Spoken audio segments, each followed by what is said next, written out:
Good afternoon. In this video, we're going to go with this week's options watch list.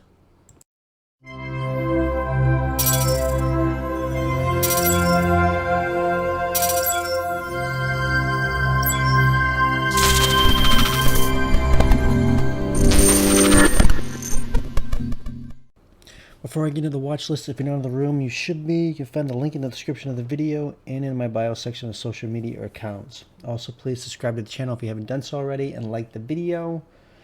With that said, I did notice, I'll have to double check.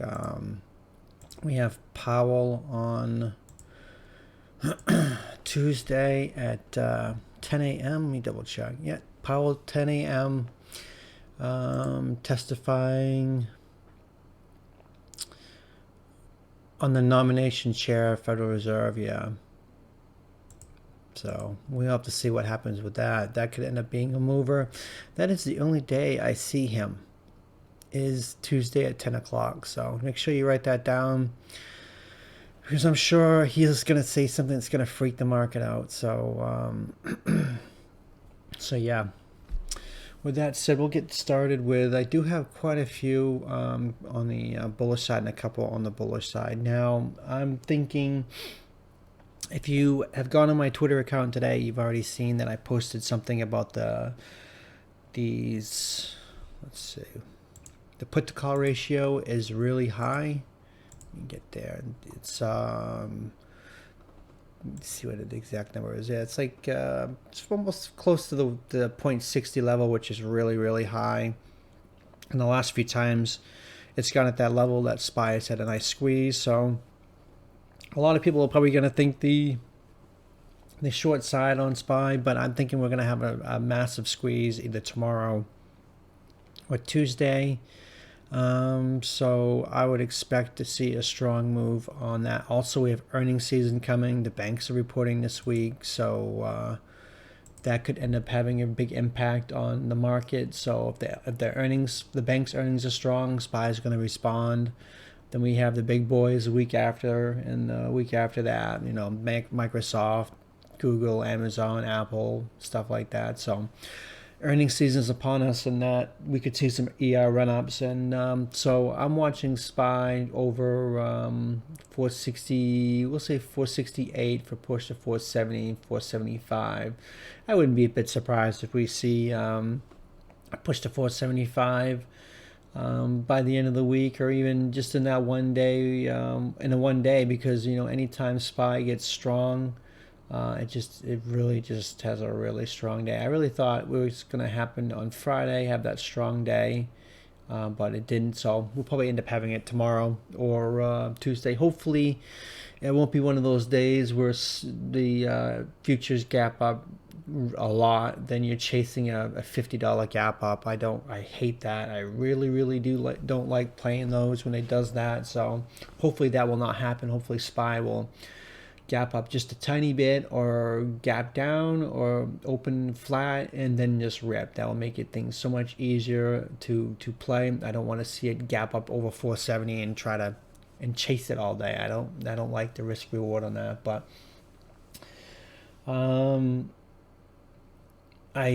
that's what I'm thinking on SPY, is a push to 475. I mean, we could even see all-time highs. Who knows if we start having some strong running ER run-ups. So I can't speak straight right now. So I'll start with the bearish side before I start with the bullish side, because that's much shorter. DLTR, I seem to keep watching.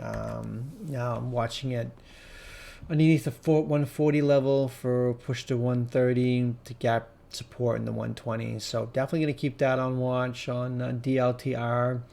And QCOM, same thing. It did have a nice down day though, so I'll be watching it, you know, below 180 for push to this 176 area, 175. Gets below this 174 area, push to 170, then you get the 160 right here, and you get a gap support right in this 155 area. So we'll have to see if that will end up dropping. You can look at the weekly. The price is pretty far away from the RCT trend line on the weekly, and I think DLTR is the same way. That's why I keep going back to it, because they always end up retesting. I mean, yeah, look at this. Look how high it is, and it's back down here in the 108 area, 106 area. So could definitely see DLTR back to 120.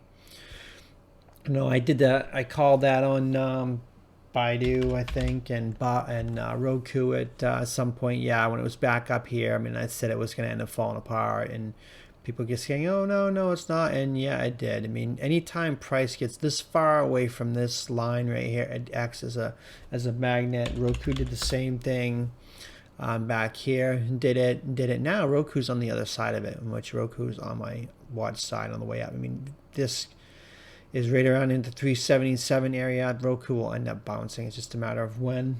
But I'm not going to get ahead of myself on Roku. We'll get to that in a minute. Baba is the other one I'm watching for the bearish side. I know that it's far away from the RCT trend line, and it can bounce to it, but these Chinese stocks just can't get any momentum. Anytime it starts to, it gets shut down. It had a nice little run up the last couple of days, and then it had this nice little red doji candle right here on the daily. So I would watch underneath 129 for push to 125, the 120 area. But you know, it can end up breaking out, but breaking out over this 134 area. But I'm not watching it on that side. I'm going to watch it for a drop right here on Baba, especially if it gaps up. Usually if Baba gaps up, it usually sells off the at open. So that's what I do like watching Baba sometimes. But the last couple of times I've watched it, it was just too low for me to even watch it. So now onto the bullish side.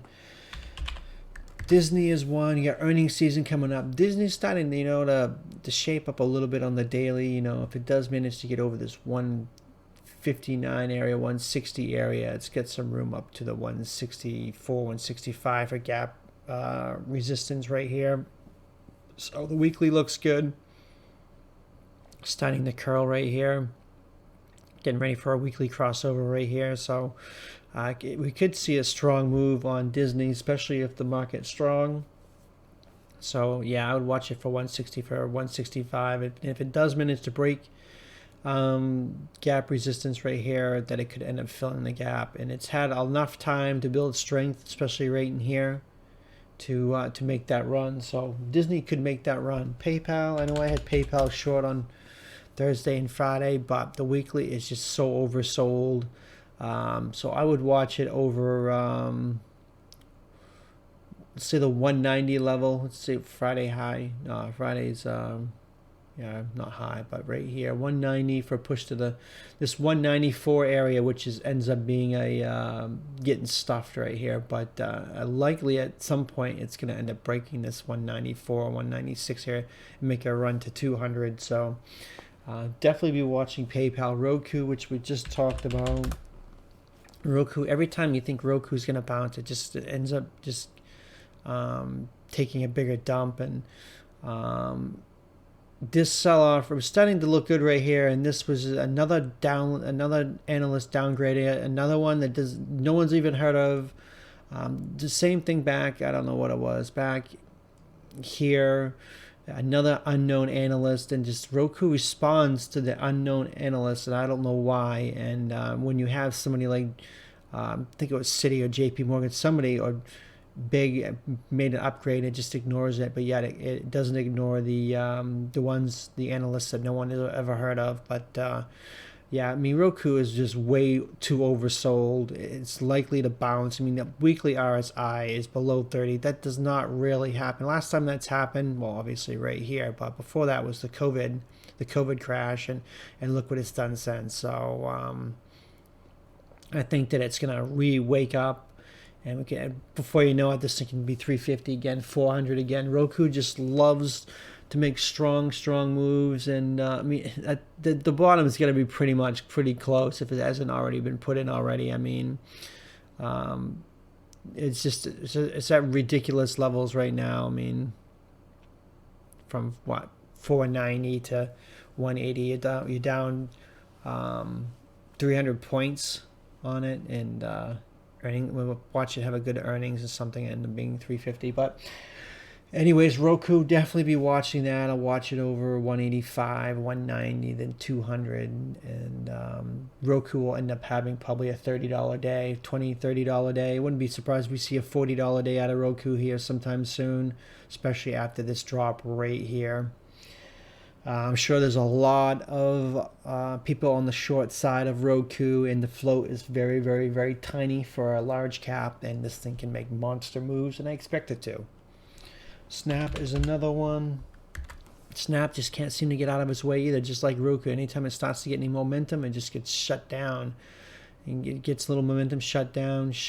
So, you know, I'll watch it over 40, 43, 44, we'll push to 40, you know, 47, 48, basically every whole dollar on Snap. The big area would be the 49, 50 area. If it can get over that, then actually it has a chance to get to 55. So Snap can have a nice little run too. One that you always got to keep an eye on for earnings season is Netflix. Netflix has been notorious in the past to have monster ER run-ups, and it usually has them in before, like a week or two before, sometimes a couple weeks before, and it hasn't had an ER run-up in a while. I didn't have it last time. As you can see, it was flat.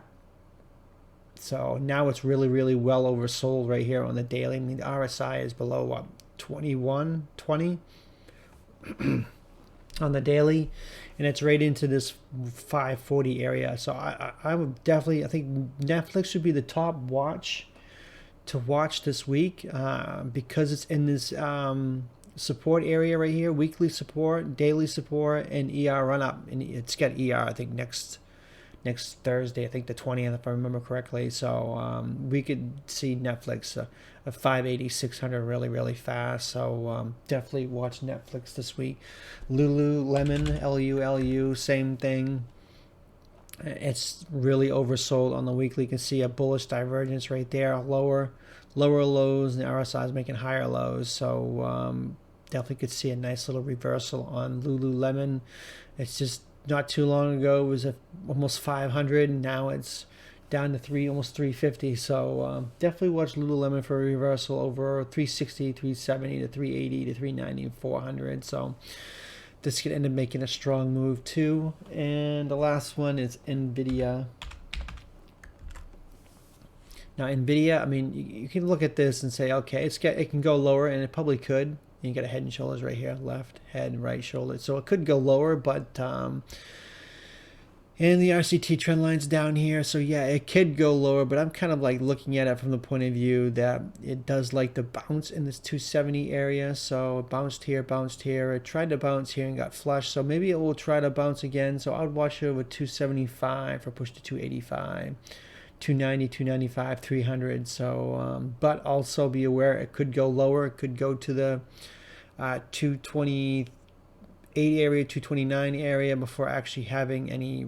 Well, 250 would be a big psychological number, but the RCT trend line is right around the 234 area, I should say. Then you get support right here, the 229, 230 area. So yeah, we get a little bit of a area where it could drop more, but I am going to watch it over 275. So if it does actually get a little bit of a run, that's what I'd be watching for NVIDIA. So that's going to do it for the watch list. You know what I'll be looking at now. With that said, I hope to see you in the room.